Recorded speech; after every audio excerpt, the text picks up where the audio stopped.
हिंदुस्तान हिंदुस्तान हिंदुस्तान हमारा है।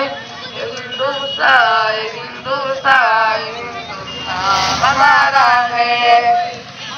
मेरा वादा है कि इस मुल्क से उल्फत रखूंगा मैं, खुदी में जिंदा अपने वीर की इज्जत रखूंगा मैं। मेरा वादा है कि इस मुल्क से उल्फत रखूंगा मैं, खुदी में जिंदा अपने वीर की इज्जत रखूंगा मैं।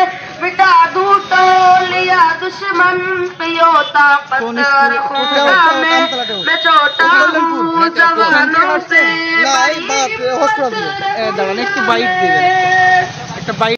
আমরা মাঝাতে পতাকা তুলে ওখান থেকে টুকটুকি র্যালি করে আমরা হরিয়াপাড়া হসপিটাল মোড়ে নামি। ওখান থেকে আমরা ছাত্র শিক্ষক এবং মাদ্রাসা কর্তৃপক্ষ সকলেই মিলে আমরা পায়ে হেঁটে 6 পর্যন্ত র্যালি করার সিদ্ধান্ত নিয়ে আমরা এগিয়ে চলেছি।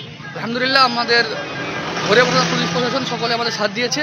আমাদের তরফ থেকে ধন্যবাদ পুলিশ ভাইদের জন্য, আমাদের সকলে আমাদেরকে সাহায্য করেছে। আমার নাম মৌলানা ফারুক আহমেদ, আমার বাড়ি দৌলতপুর, আমি শিক্ষকতা করি মাদ্রাসা ইসলামিয়া বজলুল উলুম তেহট্ট কল্যাণপুর।